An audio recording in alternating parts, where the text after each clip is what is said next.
चलिए कल तक का जहाँ तक हम लोगों का डिस्कशन हो गया था, हम लोगों ने दो डेफिनेशंस को अंडरस्टैंड कर लिया था। दो डेफिनेशंस हम लोगों ने मैनेजमेंट के ऑलरेडी रीड कर लिए थे कि मैनेजमेंट के क्या डेफिनेशंस होते हैं। इन दोनों डेफिनेशन में पहला डेफिनेशन हमने हेरोल्ड कुन्स और ओ'डॉनियल का किया था, ठीक है, सॉरी हमने हेरोल्ड कुन्स और हेंस डिचरिच का किया था, ओ'डॉनियल का नहीं किया। ओ'डॉनियल का भी नाम आएगा अभी थोड़े दिन बाद, और जब मैनेजमेंट आगे बढ़ेगा तो ओ'डॉनियल का भी नाम आएगा। और दूसरा डेफिनेशन हमने केटनर का कर दिया था। दोनों डेफिनेशन में मेरे ख्याल से आपको कहीं कोई प्रॉब्लम नहीं होगी। इनमें से कोई एक डेफिनेशन जो आपको मोस्ट सुटेबल लगता है, जो आपको मोस्ट अंडरस्टैंडिंग लगता है, उस डेफिनेशन को आप अपने से याद कर लीजिएगा, ठीक है। याद क्या करना है आपको, अगर कंसेप्ट के कीवर्ड भी पकड़ लेंगे, कीवर्ड का मतलब होता है किसी डेफिनेशन में यूज किए गए इंपॉर्टेंट वर्ड्स को हम कीवर्ड्स बोलते हैं, ठीक है। किसी डेफिनेशन में यूज किए गए इंपॉर्टेंट वर्ड्स को हम कीवर्ड्स बोलते हैं। तो अगर आप कीवर्ड्स अंडरलाइन कर लेते हैं और कीवर्ड्स को समझ लेते हैं तो भाई साहब आपका काम बन जाएगा। तो ऐसा कीजिए कि कल वाले कीवर्ड्स पहले अंडरलाइन कर लीजिए, अगर आपके पास में बुक है तो। सबसे पहला वर्ड अंडरलाइन कर लीजिए प्रोसेस, दूसरा अंडरलाइन कर लीजिए डिजाइनिंग, तीसरा अंडरलाइन कर लीजिए इंडिविजुअल, चौथा अंडरलाइन कर लीजिए वर्किंग टुगेदर इन ग्रुप्स, और पांचवा अंडरलाइन कर लीजिए एफिशिएंसी। सर पूरा अगर वो कर दिए हैं तो पूरा कर दिए तो बहुत अच्छी बात है, ठीक है।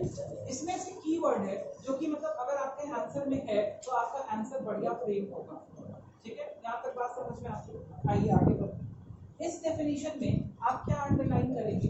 इस डेफिनेशन में आप अंडरलाइन करेंगे इफेक्टिवली, ठीक है, और दूसरा अंडरलाइन करेंगे इफिशिएंटली, और दोनों पे हम लोगों की बात हो रखी है, ठीक है। इफेक्टिव का मतलब होता है, इफेक्टिव का मतलब होता है किसी भी काम को वैसे पूरा करना जैसे उसको पूरा करने के लिए कहा गया है, ठीक है। और इफिशिएंटली का मतलब होता है काम को मिनिमम समय में पूरा करना, ठीक है, मिनिमम रिसोर्सेज में पूरा करना और वैसा ही पूरा करना जैसा कि कहा गया है, ठीक है। इसको हम लोग बोलते हैं इफिशिएंट और इफेक्टिव।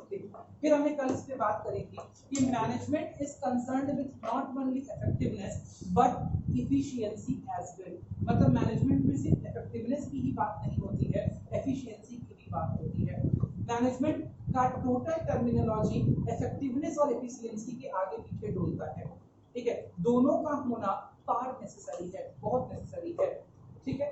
आइए अब हम लोग कंसेप्ट ऑफ मैनेजमेंट को देखते हैं, बिकॉज चैप्टर मेनली यही से स्टार्ट होता है आपका कंसेप्ट, ठीक है। कंसेप्ट का मतलब होता है किसी भी चीज की समझ, मतलब वो चीज क्या समझाना चाहती है यही कंसेप्ट में डिफाइन होता है। वो चीज जो समझाना चाहती है that is defined under concept. तो बोलता है management is a very popular term and has been used extensively for all kinds of activities and mainly for taking charge of different activities. बोलता है मैनेजमेंट एक इतना कॉमन टर्म है जो इतना पॉपुलर है, बहुत पॉपुलर है, और बेसिकली बहुत ज्यादा extensively normal social personal relations, business relations, सब जगह क्या होता है यूज किया जाता है, ठीक है। आगे बोलता है जब इसको मैनेजमेंट की बात की जाती है तो मेनली हम क्या बात करते हैं, जब बहुत सारी एक्टिविटीज, बहुत सारे काम को एक साथ करना होता है तो मैनेजमेंट शब्द का यूज होता है। मतलब when diverse activities are to be performed in order to complete a particular task we use the concept of management। हम किस चीज का कंसेप्ट यूज करते हैं? मैनेजमेंट का कंसेप्ट यूज करते हैं। कोई दिक्कत इस बात को समझने में? आगे बात करता है नेक्स्ट। बोलता है जहां पर मुझे जरूरत होगी, जिस चीज की जरूरत होगी हम आपको लिखवाते चलेंगे, ठीक है। बोलता है as you have seen from the above example and case study।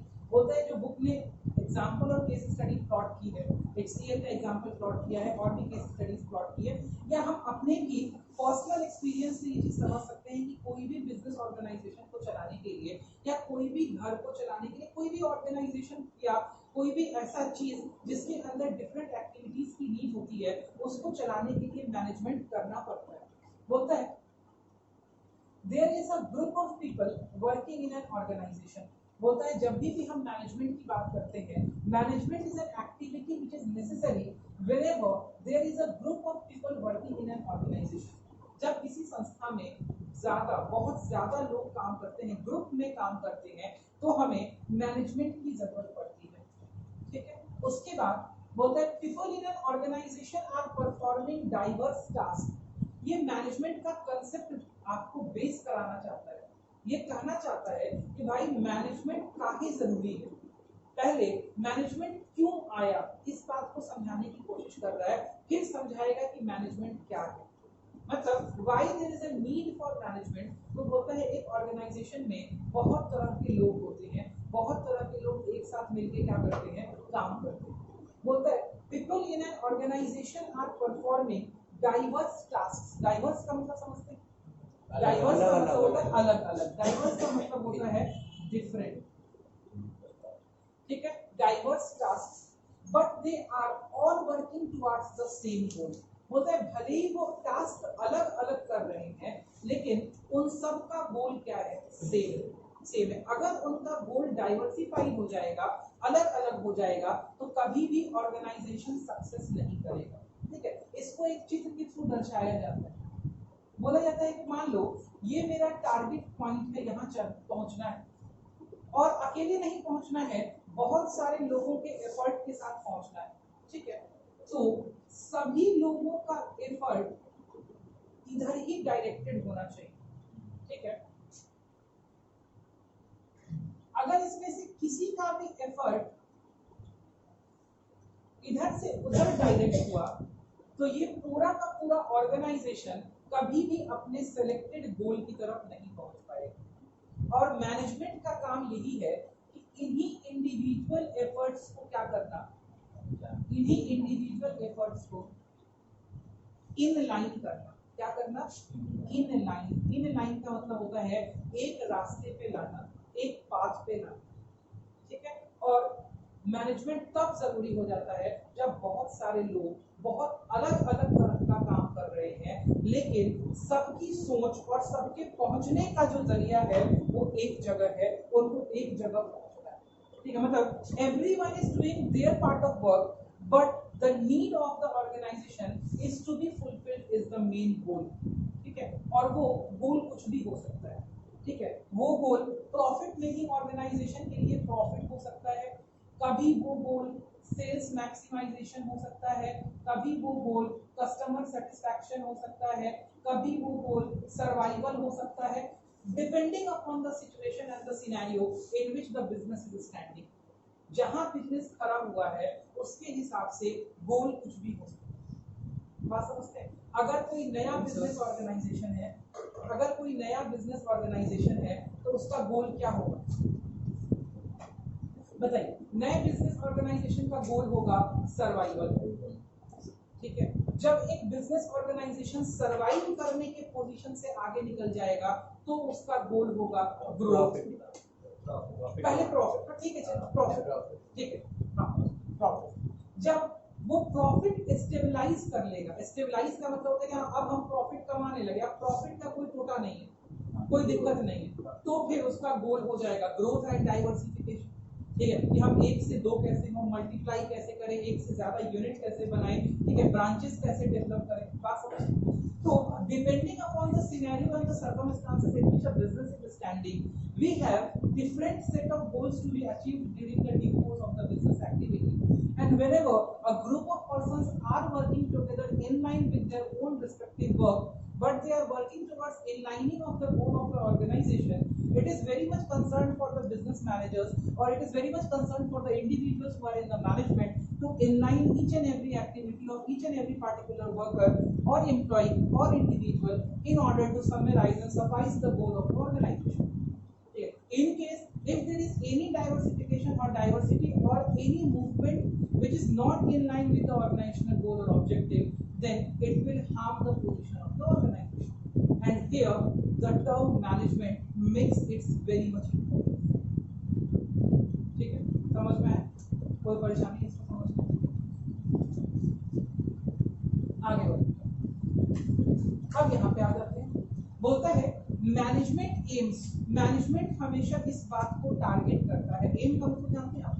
Target बना के रखना। एम का मतलब होता है कोई भी गोल, लक्ष्य, ठीक है। मैनेजमेंट का एम क्या है? बोलता है management aims at guiding their efforts, whose efforts? The efforts of the individuals। बोलता है management aims at guiding their efforts, their किनका? Whose efforts? The efforts of the individuals who are working in the organization, उनके efforts को guide करता है. Guide करने का मतलब कि वो इधर उधर ना हो जाए, ठीक है, distract ना हो जाए, ठीक है, वो एक ही ट्रैक पे चले और वो ट्रैक पे चले जो ट्रैक ऑर्गेनाइजेशन की कॉमन गोल को अचीव कराने के लिए जरूरी है. कोई दिक्कत यहाँ तक समझ में? तो बोलता है management aims at guiding their effort towards achieving a common objective, a goal. ठीक है, एक कॉमन गोल. कैसे और क्यों जरूरत है? बिकॉज बता दिया अभी, डाइवर्स इंडिविजुअल्स, डाइवर्स अलग अलग काम कर रहे हैं और वो अपना काम करके आगे निकल रहे हैं, तो कोई होना चाहिए जो उन सारे कामों को समेट करके ऑर्गेनाइजेशन के जरूरत के हिसाब से उसको इनलाइन करे. और ये काम कौन करता है? ये काम करता है management.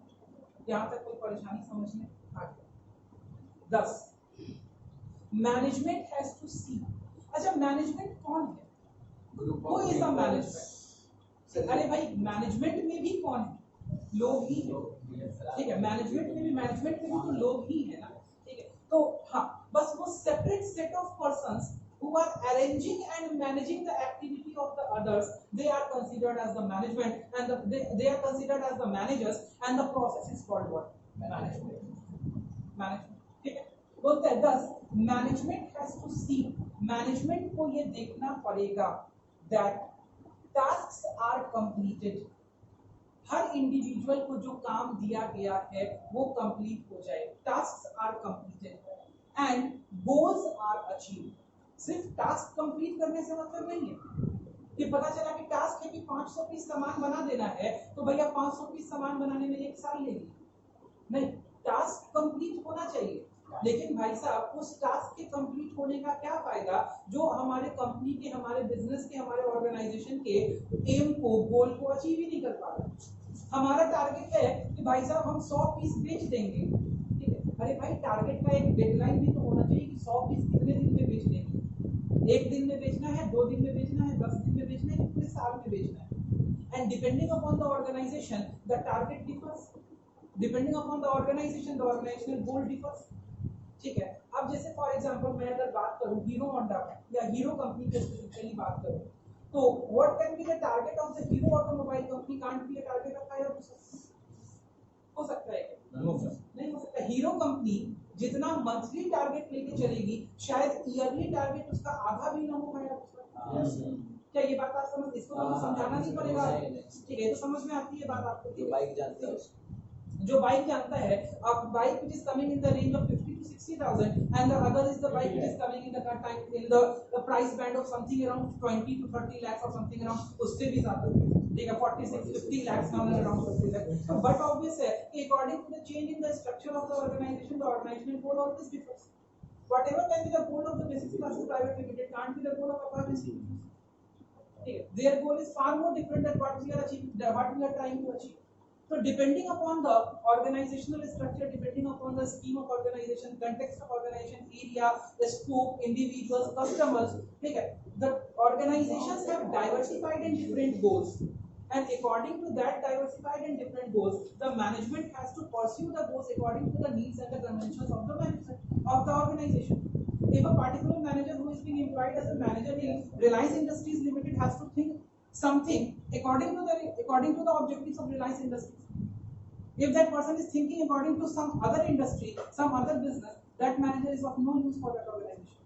So depending upon the organization, we have to calibrate the thinking. Calibrate का मतलब होता है change करना. ठीक है, we have to calibrate the thinking of the management itself. तो भाई, मैनेजमेंट के लिए खुद को चेंज करना जरूरी है, तो भाई साहब मैनेजमेंट का होना भी तो किसी ऑर्गेनाइजेशन के लिए उतना ही जरूरी है. और जो मैनेजमेंट होगा, जब तक वो ऑर्गेनाइजेशन को नहीं समझ पाएगा, मैनेजमेंट अपना पर्पस ही सॉल्व नहीं कर पाएगा. क्या ये बात समझ में आती है? मैनेजमेंट का पर्पस ठीक उसी डॉक्टर की तरह है जो एक पेशेंट को देख रहा है. If that doctor is not successful in understanding whatever are the diagnostic elements of that particular person, वो पेशेंट का, वो क्या उसको कभी भी ट्रीट कर पाए? नहीं कर पाए. तो अगर एक मैनेजर ऑर्गेनाइजेशन के ऑर्गेनाइजेशनल गोल को नहीं समझ पाया, तो कभी भी कोई इंडिविजुअल एक्टिविटीज को इनलाइन कर पाएगा? कभी नहीं कर पाएगा. ठीक, कभी भी वो टारगेट अचीव कर पाएगा? नहीं अचीव कर पाएगा. तो यहाँ पे इसीलिए कहा गया कि कि management has to see the tasks that are completed. Management को ये देखना पड़ेगा वो काम जो कंप्लीट हुआ है या वो काम कंप्लीट हो, एंड गोल्स आर अचीव, और क्या काम कंप्लीट होने के साथ हमारा जो लक्ष्य था वो भी अचीव हुआ कि नहीं हुआ। कि अगर मेरा टारगेट था कि मुझे 200 पीस बेच लेना है 20 दिन के अंदर, ठीक है, तो the management has to put on 2 double ticks. ठीक है, जैसे होता है ना व्हाट्सएप पे मैसेज रीड हुआ तो 2 डबल टिक लगता है। Here the management has to put 2 double ticks whether 200 pieces has been sold or not. This is the first double tick, and whether it has been sold under 20 days or not. तभी तो effectiveness भी आएगा और efficiency भी आएगी। What if that particular company has sold 200 pieces in 365 days? तो फायदा है, तो फायदा है। ठीक है, तो इसीलिए आपको दो बातें बोली गई हैं, tasks are completed and goals are achieved। अब आप इन दोनों वर्ड पर बॉक्स बना लीजिए, या अगर आपके पास में हाइलाइटर है तो आप इन दोनों ही फ्रेज को हाईलाइट कर लीजिए। जिसपे मैं बॉक्स बना रहा हूं आप इन दोनों फ्रेज को, चाहे अगर आपके पास हाइलाइटर है तो आप हाईलाइट कर लीजिए, पेंसिल है तो get it in a box, आप इनको एक बॉक्स में डाल दीजिए। ठीक है, और इसीलिए हम आपसे कह रहे हैं कि क्लास के अंदर एक ही किताब लेकर के आइए ताकि भाई साहब सब लोग कॉमन पढ़ाई कर पाए। मैंने आपको पहले भी बोला आपके घर पे जो किताब है आप उस किताब से पढ़िए, मुझे कोई दिक्कत नहीं है, लेकिन किताब अगर आप घर यहाँ पे वो किताब नहीं लेके आएंगे जो कॉमन किताब है, ठीक है, तो फिर आपका पढ़ने का इंटरेस्ट डाउन हो जाएगा, इंटरेस्ट वीक हो जाएगा बच्चों, क्योंकि हम तो भाई इसी किताब से चलेंगे। ठीक है, ये गीता है, ठीक है, गीता का चाहे आप जितना सार निकाल लीजिए, ठीक है, ये गीता है, ये बाइबल, उसके आप चाहे कितने भी कम मीनिंग्स निकाल लीजिए, ये कुरान चाहे आप उसके कितने भी हिदायत निकाल लीजिए, लेकिन भाई साहब इसी से आपको पढ़ना है और इसी से आपको ब्रह्म ज्ञान मिलेगा। ठीक है, तो मार्क्स भी इसी से मिलेगा, चाहे आप इसका जितना आसान सार निकाल लीजिए अपने साइड बुक के थ्रू। समझ गए, साइड बुक क्या है? They are the side book आपके लिए एक वो है बैसाखी, समझ रहे, साइड बुक बैसाखी का सहारा है। क्लियर?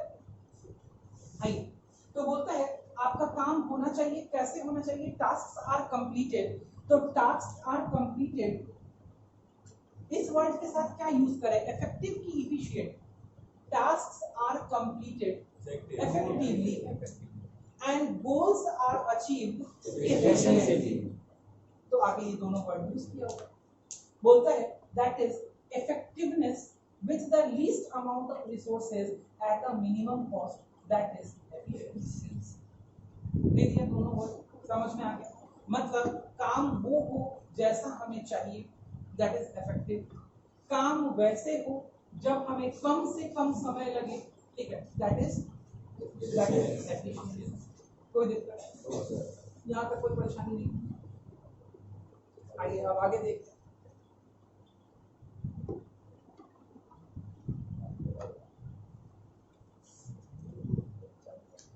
नेक्स्ट बोलता है management has therefore been defined as a process. अब ये मैनेजमेंट का एक मीनिंग आपको बता रहे हैं, it's not a definition. Meaning और डेफिनेशन में फर्क होता है, ठीक है। Definition is given as per some particular person or a novel laureate or a scientist or a thinker, किसी के द्वारा दिया जाता है। और मीनिंग का मतलब होता है समझ, general understanding of a particular topic is called meaning. और जब आप मीनिंग लिखते हैं, मीनिंग लिखने के टाइम आप आजाद हैं, आजाद समझते हैं, मतलब मीनिंग को आप अपने सेंटेंस में लिख सकते हैं अपनी समझ के हिसाब से। कोई दिक्कत इसको समझने में? जब भी आंसर कभी भी फॉर्म किया जाता है, कोशिश की जाती है कि पहले डेफिनेशन दिया जाए, फिर मीनिंग दी जाए और फिर आगे की बातें जो भी है वो लिखी जाए, ठीक है। तो आइए हम मीनिंग समझते हैं। बोलता है management has therefore been defined as, management को डिफाइन किया गया है a process of getting things done with the aim of achieving goals effectively and efficiently। बहुत आसान डेफिनेशन है, पहले तो इसको आप क्या कर लीजिए, या तो अंडरलाइन कर लीजिए या तो आप हाईलाइट करना चाहते हैं हाईलाइट कर लीजिए। पूरी किताब भाई साहब आपकी रंग जानी चाहिए। यहाँ it's almost third paragraph on the page number 2, page number 2 पे दूसरा पैराग्राफ आपका होगा मेरे ख्याल से, ठीक है। हाईलाइटर कलर वाला मत खरीदिए, हाईलाइटर वैक्स वाला खरीदिए, ठीक है। अगर सर आप वही है सर वही है सर, पतला कर दिया है, पैसा कम करता है ये सर। वो भी कंपनी एफिशिएंटली काम करती है। वैक्स वाला मतलब जैसे वैक्स कलर्स आते हैं ना, हाँ सर वही है नीचे में सर, वही है। हाँ वही बात वो वाला नहीं है भाई सर, देखिए ना वही है, नहीं है सर, उसका वो 20 में दिया सर। नहीं, वो वाला है, ये इंक वाला है। इंक वाला नहीं, क्रेयॉन सर बोल रहे हैं। क्रेयॉन्स वाला भी आने लगा है, मैंने 10 देखा रुपया है। में सीधे क्रेयॉन अच्छा, खरीदो, कोई 12 का कलर। नहीं, आपको वर्क इफेक्टिवली और एफिशिएंटली करना है, इसके लिए मैंने बोला कि क्रेयॉन्स वाला भी आता है, ठीक है, वो पूरे 12 चल जाएगा। खैर कोई बात नया पेंसिल टूट गया सब, ये सब होता है। सर बेचारा पहली बार खरीदा था, मोटिवेशन डाउन कर दिया इसका। आइए, तो बोलता है मैनेजमेंट का मतलब समझिए, चलिए ठीक। Management is therefore been defined as a process of getting things done with the aim of achieving goals effectively and efficiently. क्या ये लाइन आप अंडरस्टैंड करते हैं? हम एक बार इसको हिंदी में समझाते हैं। मैनेजमेंट एक ऐसा प्रोसेस है जिसमें हम कार्यों को करते हैं, काम को किया जाता है with the aim of achieving, जिसमें हमारा लक्ष्य होता है कि हम जो गोल डिफाइन किए हैं, जो गोल सेट किए हैं, उसको इफेक्टिवली और एफिशिएंटली पूरा करते हैं। ठीक है, और इफेक्टिवली और एफिशिएंटली पूरा करने में हम अकेले काम नहीं करते हैं, बहुत सारे लोग इंडिविजुअल्स ग्रुप में काम करते हैं, ठीक है, और ग्रुप में इस गोल को पूरा करने का काम करते हैं। तो यहाँ पे इस डेफिनेशन के हिसाब से बोलता है कि भाई इस टर्म को जब हम एलाबोरेट करेंगे, लंबा करेंगे, ठीक है, विस्तार में जाएंगे, तो हम लोगों को 3 चीजें मिलेंगी। पहला मिलेगा प्रोसेस, दूसरा मिलेगा इफेक्टिवनेस, और तीसरा मिलेगा एफिशिएंसी। ठीक है, तो वही 3 वर्ड उसने उठाया है, सेम उठा लिया है, प्रोसेस, इफेक्टिवली, एफिशिएंटली। तो इफेक्टिवली ना बोल के हम उसको इफेक्टिवनेस बोलते हैं, और एफिशिएंटली ना बोल के हम उसको एफिशिएंसी बोलते हैं। ठीक है, ताकि वो प्रॉपर वर्ड हो जाए। ठीक है, यहाँ पे ये वर्ब है, क्लियर है, बात समझ में आता है? हाँ, अब उसने एक पैराग्राफ में प्रोसेस डिफाइन किया होगा, नेक्स्ट पैराग्राफ में इफेक्टिवनेस और एफिशिएंसी समझाने की कोशिश की होगी। तुरंत रीड करके हम लोग आगे बढ़ते हैं, बिकॉज हम इस चीज को समझ चुके हैं। सिर्फ हम आपको अंडरलाइन कराने के पर्पज से एक बार रीड कराते हैं। बोलते हैं process in the definition means the primary functions और the activities that management perform to get things done. Underline कर लीजिए इसको, या आप इसको हाईलाइट कर लीजिए। प्रोसेस का डेफिनेशन आपको बताता है कि प्रोसेस क्या है, व्हाट इज प्रोसेस। तो बोलता है प्रोसेस क्या है? प्रोसेस मींस प्राइमरी फंक्शंस और एक्टिविटीज। प्राइमरी फंक्शंस और एक्टिविटीज आपको यहां से यहां तक अंडरलाइन करना है।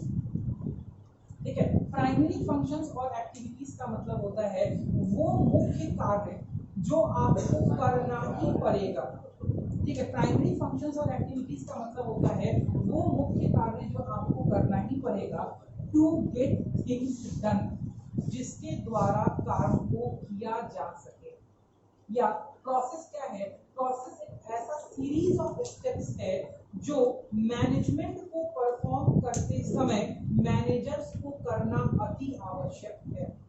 उसके बिना काम कंप्लीट नहीं करवाया जा सकता है। कोई दिक्कत इसको समझने में? बोलता है these functions are, अब ये क्या क्या फंक्शन मैनेजमेंट को करना पड़ेगा, मैनेजमेंट को कर नहीं करेगा, मैनेजमेंट तो काम कंप्लीट नहीं होगा, ये होगा वो होगा फलाना। तो भाई पता तो चले कि ये क्या फंक्शन है। तो ये जो फंक्शन है जो मैनेजमेंट को करना ही पड़ेगा, it has been divided into how many different steps, 1 2 3 4 and 5। ठीक है, और जो कि इन टोटल आपका 5 चैप्टर की है कि नहीं?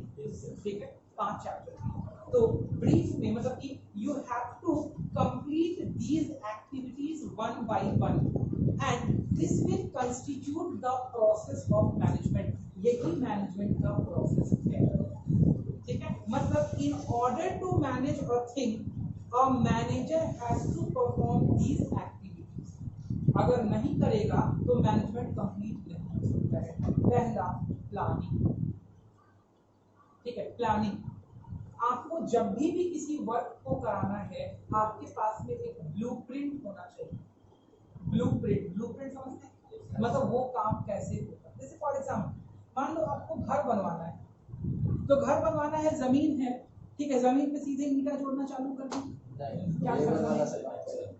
ठीक, सबसे पहले हम लोग क्या बनवाते हैं? नक्शा। डिजाइन, ठीक है, डिजाइन जिससे भी बनवाए, इंजीनियर से बनवाए, ठेकेदार से बनवाए, ठीक है, खुद से बनाए, ठीक है, बड़ी मिस्त्री से बनवाए, जिससे भी बनवाए, डिपेंड करता है, ठीक है। हाँ, तो यू नीड टू प्लान, आपको प्लानिंग करनी पड़ती है। अब जब आपने एक ब्लूप्रिंट डिजाइन करवा लिया, चाहे जिससे भी करवाया, चाहे खुद ही आप सिविल इंजीनियर हैं, बड़ा ही मिस्त्री इंजीनियर भी होता है। तो आप और पापा मिलकर डिजाइन करेंगे, यहाँ नीचे हॉल रहेगा, ऊपर बेडरूम रहेगा, इधर वॉशरूम रहेगा, इधर किचन रहेगा, लेकिन आपको एक बार प्लान तो करना पड़ेगा। ऐसा थोड़ी होगा अच्छा यहाँ वॉशरूम बना देना ना, नहीं ठीक है तो आप इंजीनियर का मजाक उड़ा रहे हैं सर।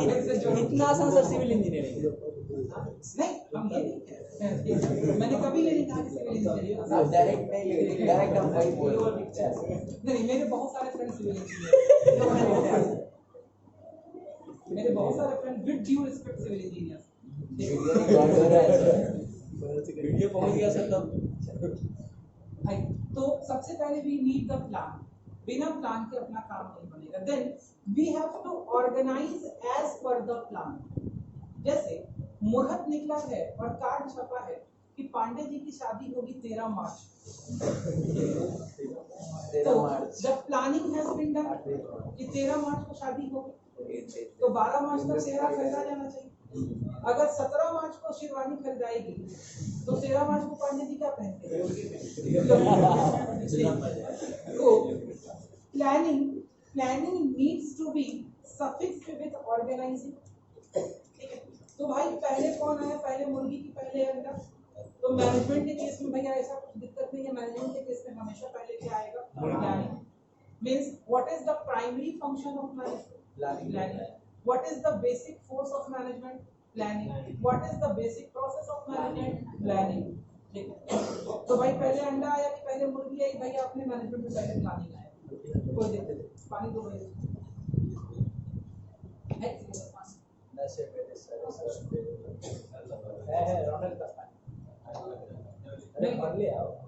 भर लो पानी, हो गया वो क्या हुआ? कुछ प्लानिंग। प्लानिंग के बाद आता है बेटा ऑर्गेनाइजिंग। ऑर्गेनाइज का मतलब, अच्छा ऑर्गेनाइज का हिंदी समझा दीजिए, मामला ठीक हो जाएगा बेटा। पॉज करो, काटो ना यार, पॉज करो वीडियो, इसको पॉज अब नाउ प्लानिंग के बाद नेक्स्ट चीज आती है organizing. Understood the word organizing का हिंदी। ऑर्गेनाइजिंग का मतलब, ऑर्गेनाइज का मतलब होता है व्यवस्थित करना, व्यवस्थित करना, व्यवस्था बनाना is called organizing. The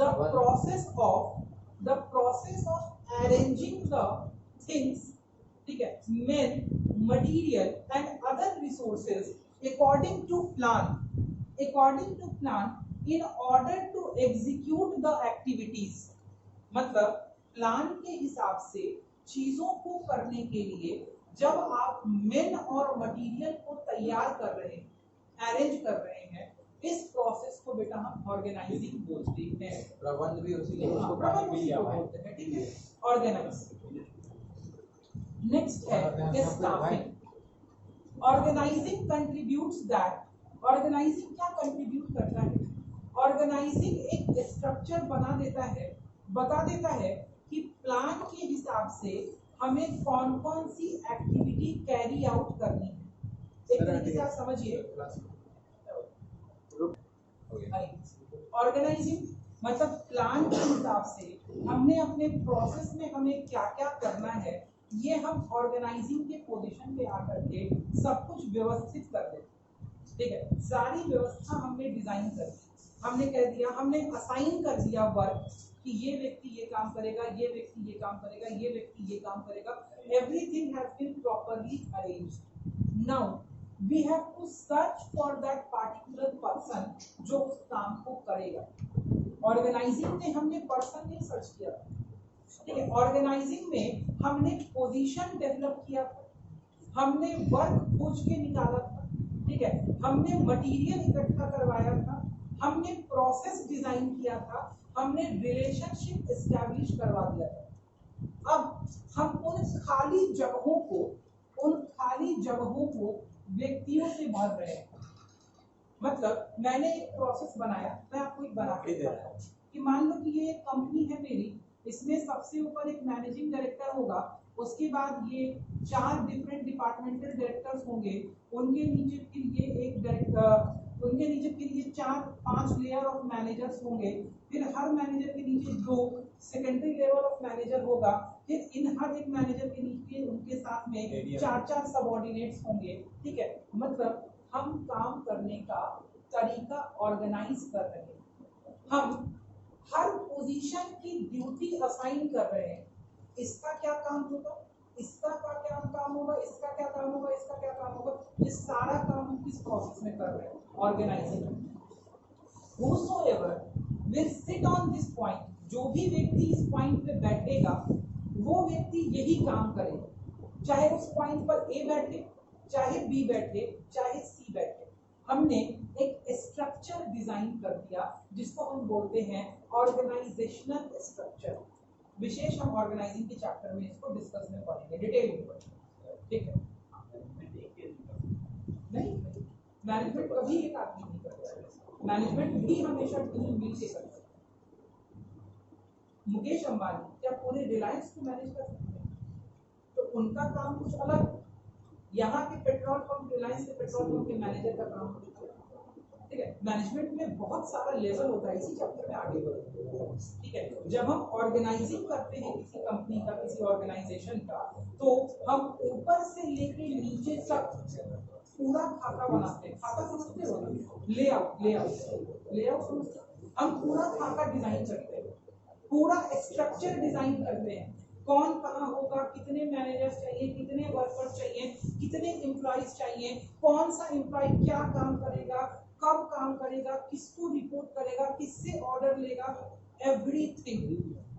everything कहाँ डिजाइन किया जाता है, ये डिजाइन किया जाता है ऑर्गेनाइजिंग। ठीक है, जब ये पूरा स्ट्रक्चर डिजाइन हो जाता है, इस पूरे स्ट्रक्चर के डिजाइन हो जाने के बाद नेक्स्ट हम लोग जो काम करते हैं वो काम होता है स्टाफिंग। ठीक है, और ये काम कभी भी एक दूसरे से आगे पीछे नहीं कूद सकता है, इस बात को समझिएगा। जब आप ऑर्गेनाइजिंग कर लेंगे तभी ना आपको ये समझ में आएगा कि how many employees are needed, how many managers are needed. जितना बड़ा कंपनी होगा उतना ज्यादा डाइवर्स, उतना ज्यादा कॉम्प्लेक्स, ठीक है, उतना ज्यादा इंटेंस, उतने ज्यादा ब्रांचेस, उतने ज्यादा मैनेजर्स, उतने ज्यादा एम्प्लॉइज, और जितना बड़ा कंपनी उतना कॉम्प्लेक्स मैनेजमेंट है। बात समझ में आता है? लेकिन जितना बड़ा कंपनी उतना ही क्लियर ऑर्गेनाइजिंग स्ट्रक्चर। ठीक है, इस बात को समझिएगा। छोटी कंपनी डायरेक्टर ही मैनेजर है, वही फाइनेंस भी देख रहा है, वही मार्केटिंग भी देख रहा है, वही एडवर्टाइजमेंट भी देख रहा है, वही सब काम कर रहा है। लेकिन when a organization grows into size, though management becomes very complex but the idea becomes very clear कि भाई ये व्यक्ति ऑपरेशनल मैनेजर है, ये व्यक्ति फ्लोर मैनेजर है, तो इसका काम खाली फ्लोर पर काम कर रहे वर्कर को ही देखना है, बाकी कंपनी में आग लग जाए इसको कोई मतलब नहीं। ठीक है, क्योंकि आग लग जाए देखने के लिए सेफ्टी मैनेजर, बात समझ रहे? तो फिर आपका काम क्या हो जाता है, स्पेसिफिक हो जाता है, और जितना ज्यादा स्पेसिफिकेशन जिस कंपनी में होता है वो कंपनी उतनी सक्सेसफुल होती है। ठीक है, लेकिन हाँ, अगर ऑर्गेनाइजेशन छोटा है तो आपको मल्टीप्लिसिटी करना पड़ेगा, लेकिन ऑर्गेनाइजेशन आपका बड़ा है, वहां आपको क्लियरली मैनेजमेंट दिखेगा। हम आपको मैनेजमेंट के एग्जांपल्स में, केस स्टडीज में दिखाएंगे बहुत सारे ऑर्गेनाइजेशन। ठीक है, जब हम ऑर्गेनाइजिंग पढ़ा रहे होंगे तो हम आपको ऑर्गेनाइजेशनल स्ट्रक्चर दिखाएंगे बहुत सारे। तो इस प्रोसेस में जब हम ऑर्गेनाइजिंग करते हैं बाबू, हमारे पास में पोजीशंस जनरेट होता है। पोजीशंस कि भाई कंपनी में एक सीएमडी होगा, चीफ मैनेजिंग डायरेक्टर, कंपनी में एक सीएफओ होगा, चीफ फाइनेंशियल ऑफिसर, कंपनी में एक सीओ होगा, चीफ ऑपरेटिंग ऑफिसर, फिर चीफ फाइनेंशियल ऑफिसर के अंदर 3 मैनेजर फाइनेंस होंगे, मैनेजर फाइनेंस के अंदर, ठीक है, सब मैनेजर फाइनेंस होंगे, उनके अंदर अकाउंट असिस्टेंट होगा, उनके अंदर अकाउंटिंग क्लर्क होगा। तो भाई साहब, जब ये आप ऑर्गेनाइजिंग कर पाइएगा तब ना पता चलेगा कि अकाउंट्स डिपार्टमेंट में 5 आदमी का बहाली करना है कि 50 आदमी का बहाली करना है। बात समझ में आ रही है? ठीक है। और जब ये ऑर्गेनाइजेशनल स्ट्रक्चर होगा तब ना पता चलेगा कि इस ऑर्गेनाइजेशनल स्ट्रक्चर के किस पॉइंट पे कौन सा आदमी है और कौन सा आदमी नौकरी छोड़ के चला गया, कि उसके पॉइंट पे फिर से क्या करें, बारी बात समझ में आती है? तो जब ऑर्गेनाइजिंग कंप्लीट होती है, ऑर्गेनाइजिंग आपको ये समझाता है कि कितने लोग चाहिए, कौन कौन से पोजीशन पे लोग होंगे, कौन किससे ऑर्डर लेगा, कौन किसको रिस्पांस देगा, कौन किसको रिपोर्टिंग करेगा, कौन किससे रिपोर्ट खोजेगा। यहाँ तक बात समझ में?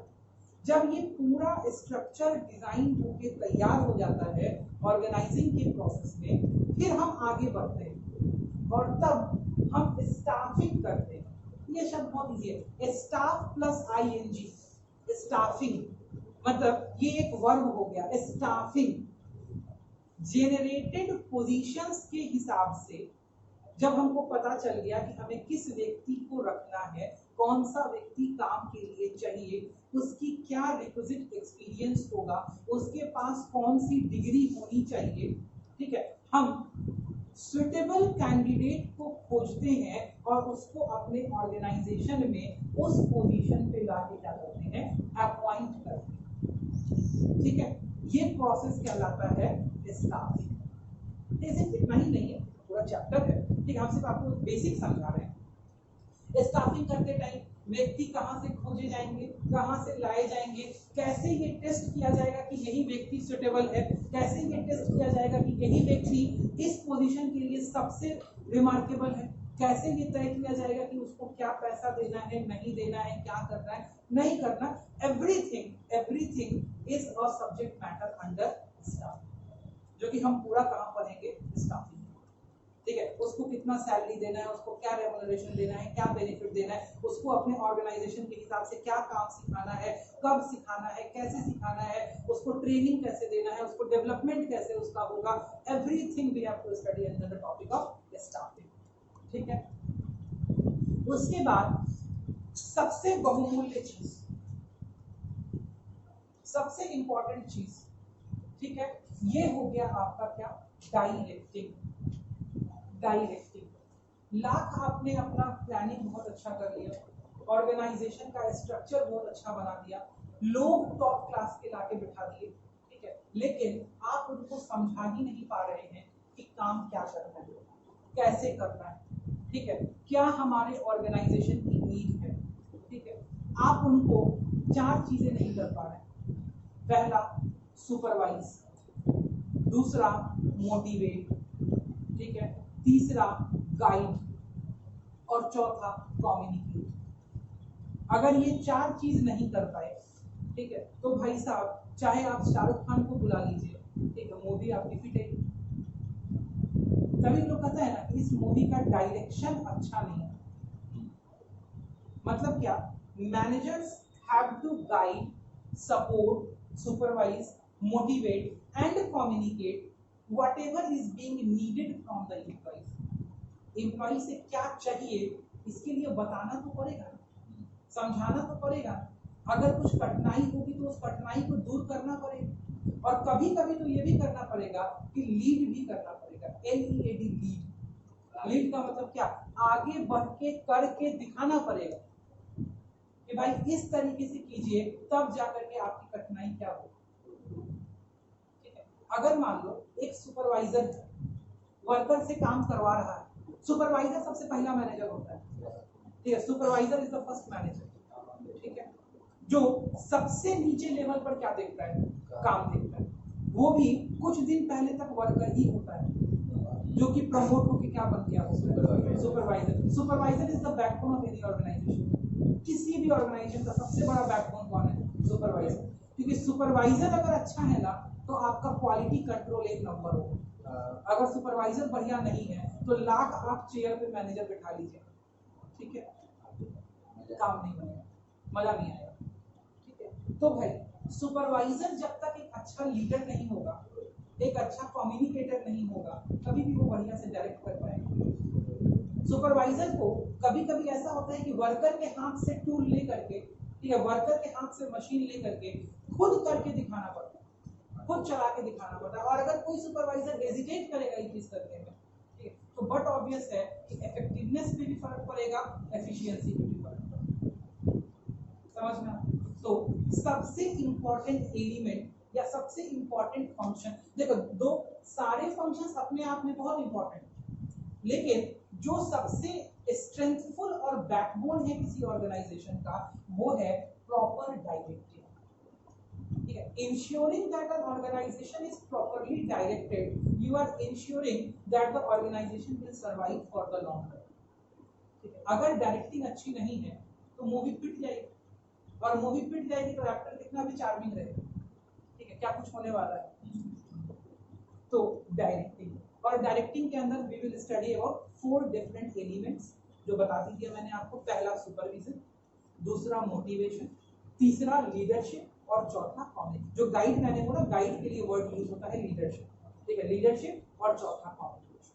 ठीक है, उसके बाद नेक्स्ट आ जाता है कंट्रोल। ठीक है, what to guide without a control. ठीक है, क्या गाइड कर रहे हैं अगर कंट्रोल ही नहीं कर पा रहे। मतलब हम आपको पढ़ाने के लिए गाइड कर रहे हैं, हम आपको कह रहे हैं कि ऐसे करोगे तो बढ़िया होगा, वैसे करोगे तो बढ़िया होगा, ऐसे करोगे तो नंबर अच्छा आएगा। ठीक है, और क्या ही हम आपको गाइड कर लेंगे, सुपरवाइज कर लेंगे, लीड कर लेंगे, आपको कम्युनिकेट कर देंगे, अगर हम आपको कंट्रोल ही नहीं कर पाएंगे। ठीक है, कंट्रोल का मतलब यहाँ पे ये नहीं होता है कि किसी को पकड़ लेना या जकड़ लेना, ठीक है, या उसके ऊपर बंदूक तान देना। ठीक है, कंट्रोल का मतलब होता है कि जब ऑर्गेनाइजेशन में कोई काम हो रहा है, ठीक है, then the manager should have the ability to look for the deviations। deviations का मतलब समझते हैं? deviation का मतलब होता है जो आपने प्लानिंग की थी उससे कुछ इधर उधर तो नहीं हो रहा है। ठीक है, मतलब जो वर्कर है वो कहीं अपने पोजीशन से डेविएट तो नहीं कर रहा है, कहीं वो बताए हुए तरीके से अलग तो नहीं जा रहा है। तो look for the deviations and bifurcate those deviations into 2 groups. First, a positive deviation, second, a negative deviation.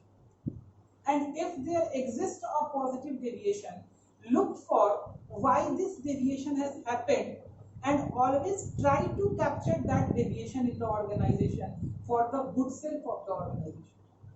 मतलब अगर कुछ बढ़िया डेविएशन है तो देखना कि अरे ये डेविएशन कहाँ से आया और तुरंत उसको पकड़ लेना और नेक्स्ट प्लानिंग में फिर से उसको इंप्लीमेंट कर देना कि नहीं नहीं ये काम पिछली बार ऐसा किए थे, ऐसा हो गया पता नहीं कैसे, लेकिन हो तो गया, लेकिन बढ़िया हो गया ऑर्गेनाइजेशन के लिए। तो अब गलती से बढ़िया हो गया तो now it becomes the normal course of action. इसको नॉर्मल कोर्स ऑफ एक्शन बना लो, this is called positive deviation. और अगला होता है निगेटिव डेविएशन। ठीक है, जो कि प्लान से बिल्कुल अनप्लान्ड चला गया। तो look for the causes of negative deviations and imply the remedial measures. Remedial measures समझ में आता है? रेमेडी समझ में आता है? ठीक है, चीजों को दूर करने का तरीका। And imply the remedial measures in order to succeed that this will not happen in the next course of action। ठीक है, कि भाई ऐसा दोबारा ना हो। तो आ गया प्रोसेस कंट्रोलिंग। एंड जब हम कंट्रोलिंग पढ़ेंगे तो आपको हमेशा एक बात समझ के चलनी पड़ेगी कि controlling is in when, controlling void है। वॉइड मतलब इसका कोई मतलब ही नहीं है अगर आपको प्लानिंग नहीं पता है। मतलब ये एक चक्कर है, ये एक साइकिल है जो प्लानिंग से चलती है, कंट्रोलिंग पे होते हुए दोबारा फिर कहाँ मूव कर जाती है प्लानिंग के अंदर। That's why it is called a process. इसीलिए इसको क्या बोलते हैं? प्रोसेस। अब ये कंट्रोलिंग से कैसे फिर से प्लानिंग में घुस जाती है, ये थोड़ा थोड़ा आप समझ गए होंगे, थोड़ा हम आपको समझा देंगे। नहीं, एक मिनट। जैसे ही कंट्रोलिंग आगे बढ़ा तो आपको डेविएशंस पता चले। डेविएशंस पता चले then you have 2 option, either to look away, या तो छोड़ देंगे, जाने दो, जो होता है सो होता है, तो वो भी हम समझाएंगे। उसको बोलते हैं एक टर्म मैनेजमेंट बाय एक्सेप्शन। ठीक है, इसका मतलब ये होता है कि अगर सब चीज को ठीक करने का पीछा ले लेंगे तो कुछ को भी ठीक नहीं कर पाएंगे। ठीक है, तो ये भी समझाएंगे कि मैनेजमेंट बाय एक्सेप्शन क्या होता है। तो जो एक्सेप्शन में जाने वाली चीज है, छोटा मोटा डेविएशन है, ठीक है, 10 रुपया 20 रुपया का फर्क है, उसको छोड़ो। ठीक है, लेकिन जो की मैनेजरियल एरिया है, की रिस्पॉन्सिबिलिटी एरिया, दो बातें पढ़ेंगे, एक पढ़ेंगे मैनेजमेंट बाय एक्सेप्शन और दूसरा पढ़ेंगे KRA, की रिस्पॉन्सिबिलिटी एरियाज। तो KRA को छोड़ सकते हैं क्या? नहीं छोड़ सकते।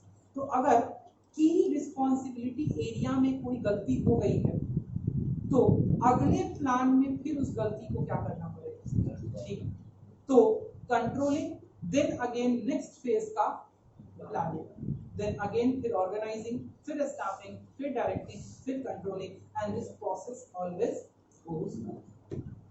ठीक है, चलो आगे कोई